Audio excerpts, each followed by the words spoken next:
Today I'm going to share all the details of my TBR 24 in 24 challenge that I'm participating in this year. And I've got my book cart next to me where I have all of the books for that challenge kept on the top shelf here, along with all of the books that I have already read. And I'm going to share it all with you now.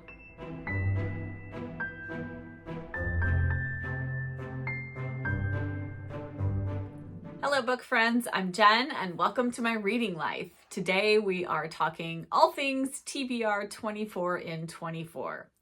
This challenge originated with Jillian DeMoss on both Instagram and on her blog, Rose City Reader. She creates the challenge based on the year. So in 2023, we read 23 books off our TBR, and in 2024, we're reading 24. Etc., etc. She's been doing it for a number of years. Last year was the first time I participated, and I did read more than 23 books off of my TBR, though they weren't all from my original stack. The rules are pretty loose.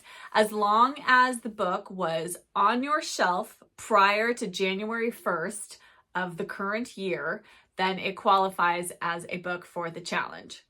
You can make a stack of books at the start of the year. You can just pick books off your shelf as you go along. However you want to do it is up to you. You can swap books if you picked books at the beginning of the year and then decide you want to read something else instead.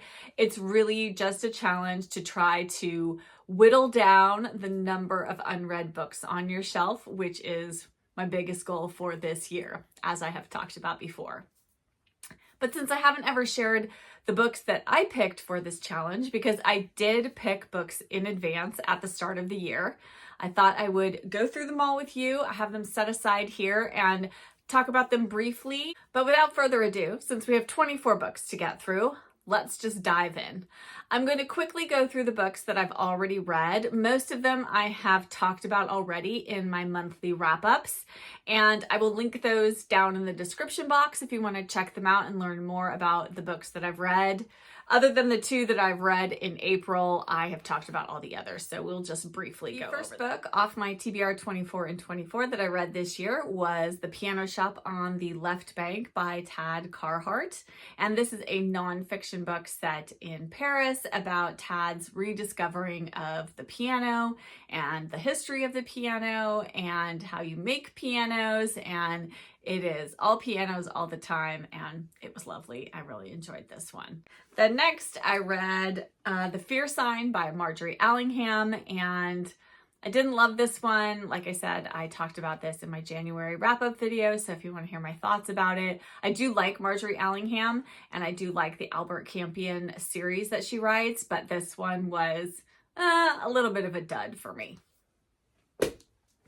Then next, I read Frances and Bernard by Carleen Bauer, and this is a fictionalized telling of the relationship between Flannery O'Connor and the poet Robert Lowell. It's just really wonderful. It's a little bit literary, and so you have to kind of be in the right frame of mind for that, just the writing style.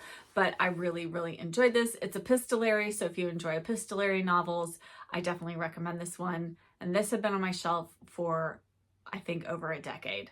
Really glad I finally read this. And then I read Etta and Otto and Russell and James by Emma Hooper. And this is a novel in the vein of the sort of octogenarian protagonist that we've been seeing a resurgence of over the past few years. This was, I think, written a little bit before that heyday, and Etta is going to walk across Canada from Saskatchewan to the coast where she has never been before because she wants to see the ocean. And you just learn all about her and her relationships with Otto and Russell and James throughout the course of the story, and this was quite lovely. I enjoyed it. All right, the next ones that I have read. So next up was a mystery by Georgette Heyer. This is Footsteps in the Dark, and this is actually a sort of ghost story almost. And it's about this family, and they inherit an old house, and there's all kinds of strange goings on, and it's all about them trying to figure that out. And this was really fun. I enjoyed it very much. The middle was a little bit slow to me, but overall, I definitely recommend this, and I love Georgette Heyer's mysteries, and I'm looking forward to reading more because I have a few more of them on my TBR shelf. And then, okay, next up was actually my first swap out of the year. So originally I had Niall Marsh's Grave Mistake on my TBR24in24 stack. And then I decided that I wanted to read the Detective Inspector Allen mysteries in order. And this is way, way down the line somewhere. And I've read a few of the books in the series, but I just want to start at the beginning and read my way through. So I decided to pull this off of my shelf. And in its place, I picked a middle grade because it was March and I wanted to read a middle grade book that had been sitting on my shelf for a while. So I picked A Kind of Paradise by Amy Rebecca Tan. And while the first few pages of this didn't grab me, I stuck with it. And I'm so glad that I did because it was utterly charming and so wonderful. If you love books, if you love libraries, this is the book for you. I can't recommend this one enough. It was one of my favorite reads for middle grade March. And then the last two are the books that I read in April. I'm not going to talk about them too much because I will go through them in my April wrap up. But I read The Tale of Hilltop Farm by Susan Wittig Albert. This is another book that has been sitting on my shelf for so long. And I guess it was just needed to be the right book at the right time. I really enjoyed this, and I'll talk more about it in my April wrap up. And then just recently I finished A Few Green Leaves by Barbara Pym. I love Barbara Pym, and this is her final novel actually. And it's all about village life, and it's sort of just an overview of what English village life is like. And I loved it. It had Barbara Pym's signature. Not everything gets necessarily wrapped up in a neat little bow, but the ending is satisfying nonetheless. So again, I'll talk about this more in my April wrap up. All right, so those are the 8 books that I have read so far this year. So I should have 16 books left to share with you. I have put all of the books on my top shelf of my book cart so that I can easily get to them and pull them out. So if you saw my recent short that I did, I put tabs on all of my books to color code them by month so that I can pull books off my shelf when I feel like reading seasonally, which I pretty much do all of the time. And not every book on my shelf got marked with a tab because some books don't really qualify as a seasonal read, but those that did got a tab, and you'll see some of those on here. And so I put these all in the order that I think I'm going to read them, like what months I'm going to read them in. So hopefully I can just start at one end and work my way through to December. I did actually add one extra book to this stack, and I will talk about why it's here and the reasoning for it when we get to it, because it's a book I want to read in, I think, November.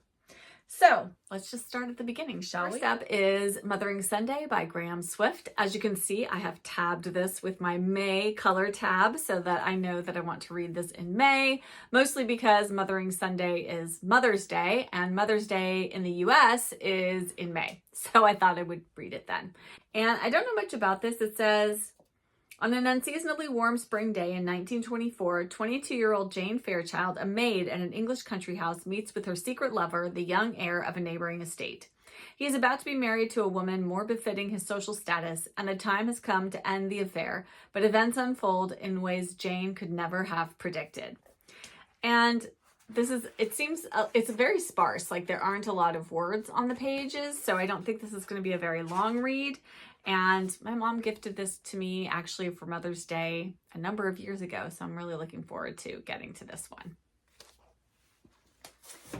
And then next up, which I'm also going to read in May, is Arranged Marriage by Chitra Banerjee Divakaruni. And I have read Divakaruni's short stories in the past and really love them. And I've had this collection on my shelf for a long time. So this collection is an exquisitely wrought debut collection of stories that subtly chronicles the accommodation and the rebellion Indian-born girls and women in America undergo as they balance old treasured beliefs and surprising new desires. Each story is complete in itself. Together they create a tapestry as colorful, as delicate, and as enduring as the finest silk sari.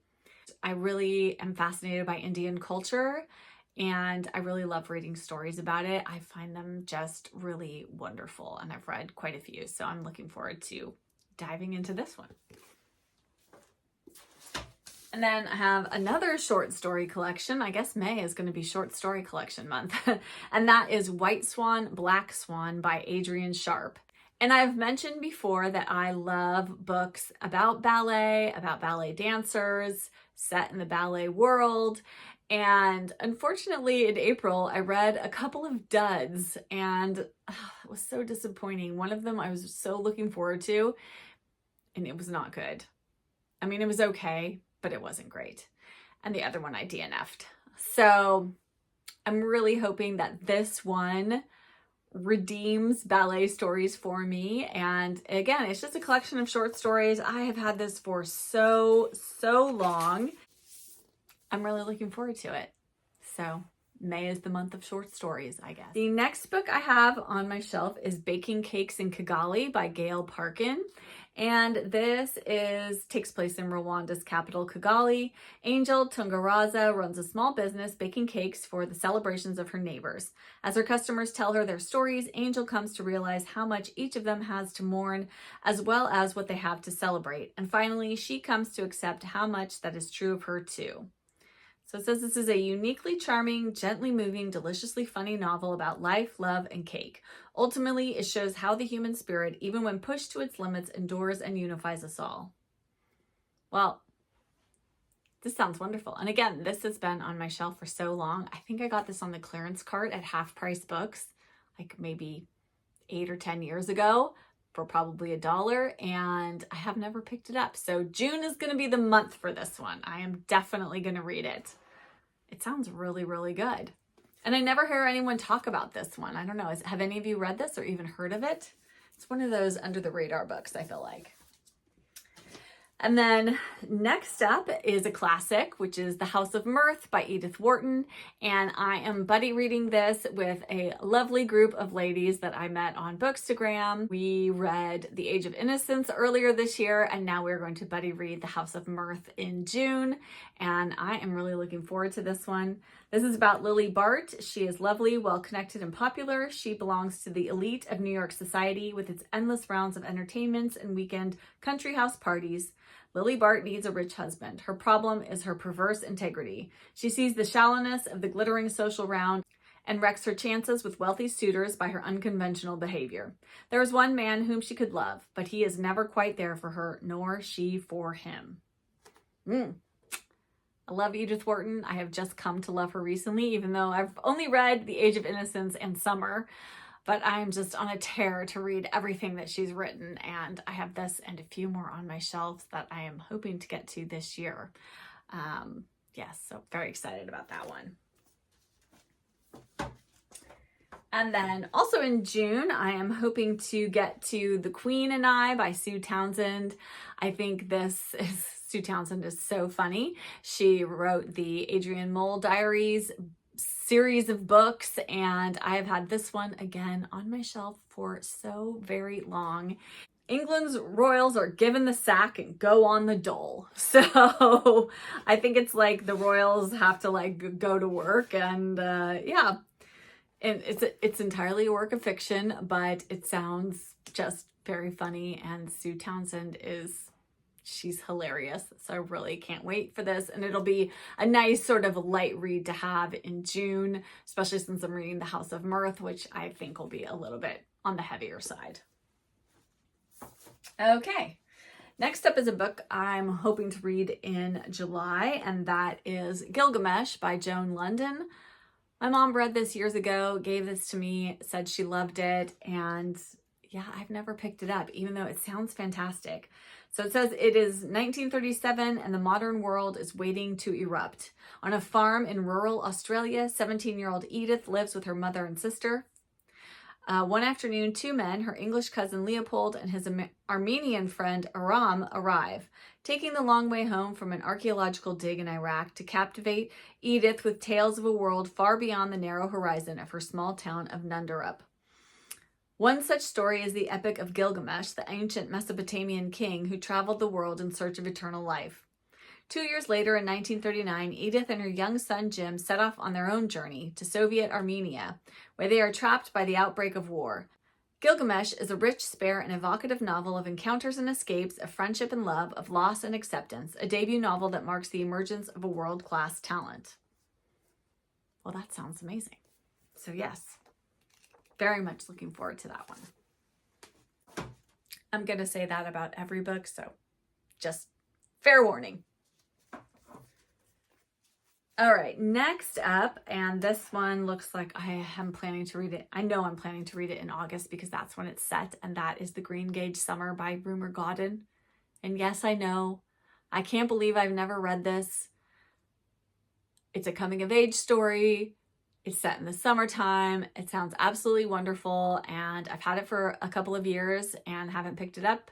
But this year is going to be the year. And it's so funny because I was looking up what green gages were, and we actually have a green gage plum tree in our backyard, and I can see it from my window here.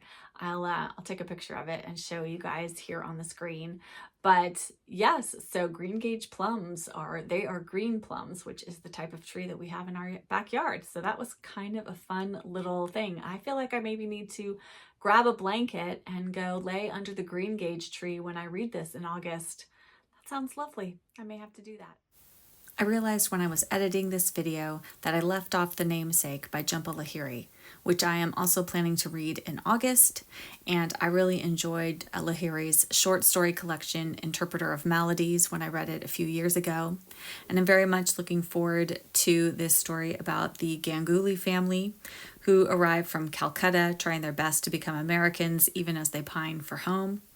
And the name they bestow on their firstborn, Gogol, betrays all the conflicts of honoring tradition in a new world, conflicts that will haunt Gogol on his own winding path through divided loyalties, comic detours, and wrenching love affairs. Sounds fantastic, and I can't wait to read it. Moving on to September, I am going to read My Antonia by Willa Cather. This is going to be my first Willa Cather. Again, this is another author book that I cannot believe I have never read. It's an American classic, and I am really, really looking forward to this. It says, this famous portrait of a pioneer woman unforgettably recalls a rich and uniquely American past. Cather's book has become a legend of American literature, and her heroine, the bohemian immigrant Antonia Shimerda, an ideal vision of the Earth Mother. Well, that sounds fantastic. And I also have Death Comes to the Archbishop by Willa Cather on my shelves as well. So hopefully I can get to that sooner rather than later. All right, and then next up is The Sharper Your Knife, The Less You Cry by Kathleen Flynn. This memoir is an account of Kathleen's time at Le Cordon Bleu in Paris, and just, I think, everything that happens to her while she is there. It says, filled with rich, sensual details of her time in the kitchen, the ingredients, cooking techniques, wine, and more than 24 recipes, and the vibrant sights and sounds of the markets, shops, and avenues of Paris. It is also a journey of self-discovery, transformation, and ultimately love.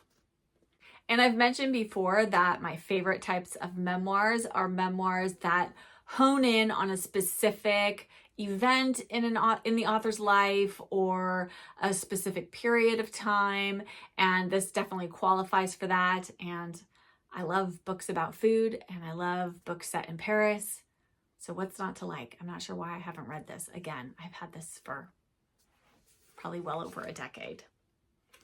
This is the year. And then next up to read in September, I have The Printed Letter Bookshop by Catherine Ray. I've enjoyed Catherine Ray's books. I've read a few of them, and this is one I've had on my shelf for quite a while. It says, one of Madeline Cullen's happiest childhood memories is of working with her Aunt Maddie in the quaint and cozy Printed Letter Bookshop. But by the time Madeline inherits the shop nearly 20 years later, family troubles and her own bitter losses have hardened Madeline's heart toward her once treasured aunt and the now struggling bookshop left in her care. While Madeline intends to sell the shop as quickly as possible, the Printed Letter's two employees have other ideas. Reeling from a recent divorce, Janet finds sanctuary within the books and within the decadent window displays she creates. Claire, though quieter than the acerbic Janet, feels equally drawn to the daily rhythms of the shop and its loyal clientele, finding a renewed purpose within its walls. When Madeline's professional life falls apart and a handsome gardener upends all her preconceived notions, she questions her plans and her heart. Has she been too quick to dismiss her aunt's beloved shop? And even if she has, the women's best combined efforts may be too little, too late. Wow, sounds great. Anything set in a bookstore sounds good to me. All right, and then next I have a mystery to read in October, and that is The Man in the Queue by Josephine Tey. And this is the first book in the Inspector Alan Grant series. So again, I picked the correct one, unlike the Nio Marsh mystery series, to put on my TBR24in24. And I'm very much looking forward to this. It says, a long line had formed for the standing room only section of the Woffington Theatre. London's favorite musical comedy of the past 2 years was finishing its run at the end of the week. Suddenly, the line began to move, forming a wedge before the open doors as hopeful theater goers nudged their way forward. But one man, his head sunk down upon his chest, slowly sank to his knees and then, still more slowly, keeled over on his face. Thinking he had fainted, a spectator moved to help, but recoiled in horror from what lay before him. The man in the queue had a small silver dagger neatly plunged into his back. With the wit and guile that have made Grant a favorite of mystery fans, the inspector sets about discovering just how a murder occurred among so many witnesses, none of whom saw a thing. Yes, I'm here for it. Mysteries in October, fantastic. All right, and then in November, I have first up Radio Girls by Sarah Jane Stratford. And this is set in London in 1926. And it's about Maisie Musgrave. She has landed a job as a secretary at the upstart British Broadcasting Corporation, whose use of radio, still new, strange, and electrifying, is captivating the nation. But the hectic pace, smart young staff, and intimidating bosses only add to Maisie's insecurity. Soon she is seduced by the work, gaining confidence as she arranges broadcasts by the most famous writers, scientists, and politicians in Britain. She's also caught up in a growing conflict between her two bosses, John Reith, the formidable Director General of the BBC, and Hilda Matheson, the extraordinary director of the hugely popular Talks programming, who each have very different visions of what radio should be. Under Hilda's tutelage, Maisie discovers her talent, passion, and ambition. But when she unearths a shocking conspiracy, she and Hilda join forces to make their voices heard both on and off the air, and then face the dangerous consequences of telling the truth for a living. Sounds good. Set in the interwar period, which I really enjoy, and I am definitely looking forward to this little historical fiction. Next up is a novel that I never hear anybody talk about and has been, again, this is another one I think I got on the clearance cart at Half Price Books many, many years ago, and that is Clara Callan by Richard B. Wright. And this is about two sisters, Clara and Nora Callan. They face the future with both hope and uncertainty. This is set in the late 1930s.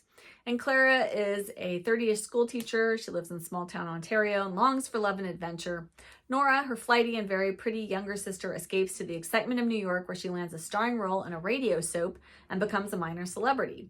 In a world of depression and at a time when war clouds are gathering, the sisters struggle within the web of social expectations for young women.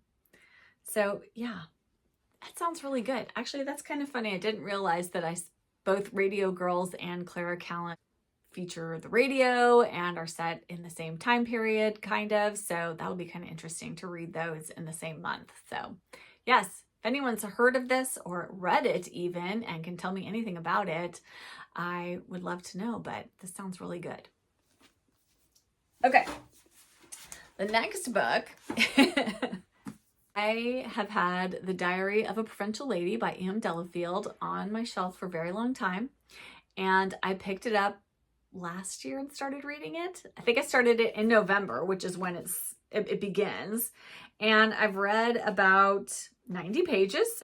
I am bound and determined to finish it this year. It's not that I'm not enjoying it. I am. I just keep getting distracted by other things, and I think I just need to buckle down and read it because I love epistolary novels. I love novels written as journals or diaries, which this obviously is, Diary of a Provincial Lady. And I know I'm going to love it. I already love what I've read so far, and the humor is so very funny. And I really just, I'm gonna do it. So this is actually the 25th book, technically, if we're looking at this. But I just put it on my TBR24 and 24 cart because I want to read it. I'm gonna do it in November, and then if I don't finish it, I'll carry it over into December because I think it'll be a nice light read to have as we enter the crazy busy holiday season. And I didn't want to have too many books scheduled to read in December because I like to read a lot of seasonal holiday books at that time. So I figured I could finish this one up if I need to. And then my final book for my TBR 24 and 24 is Peace Like a River by Leaf Anger. And I've heard so many wonderful things about this. I know this is a very quiet novel, and I just thought it might be a lovely read for the hectic time during the holiday season. So this is about 11-year-old Reuben Land, an asthmatic boy in the Midwest who has reason to believe in miracles. Along with his sister and father, Reuben finds himself on a cross-country search for his outlaw older brother who has been controversially charged with murder. Their journey unfolds like a revelation, and its conclusion shows how family, love, and faith can stand up to the most terrifying of enemies, the most tragic of fates. So I think those are all lovely things to read about during the holiday season. Family, love, and faith. That sounds delightful. Okay, so that is my TBR 24 and 24 stack. I would love to hear from you all in the comments. Have you read any of these books that I am going to be reading this year? Is there anything that caught your eye that sounds particularly good? I am very excited about all of them, and I really did try to pull books that have been sitting on my shelf for quite a while. So I don't think any of these have been sitting on my shelf for less than a year, and most of them for much longer than that. So I'm really excited to finally get them read. And I hope to find some new favorites, some new gems within those books, in addition to what I've already read and loved so far. I really love this challenge, and I'm planning to continue on with it year after year because I think it's just a fun way to get books read off of your unread shelf. Okay, that is it for me for today. As always, thank you so much for watching, for all your support, all your comments. It really does mean the world to me. And if you can hit that like button and then subscribe if you aren't already subscribed and would like to see more bookish content from me. I have lots of fun stuff coming up, and I'll see you in another video very soon. Bye.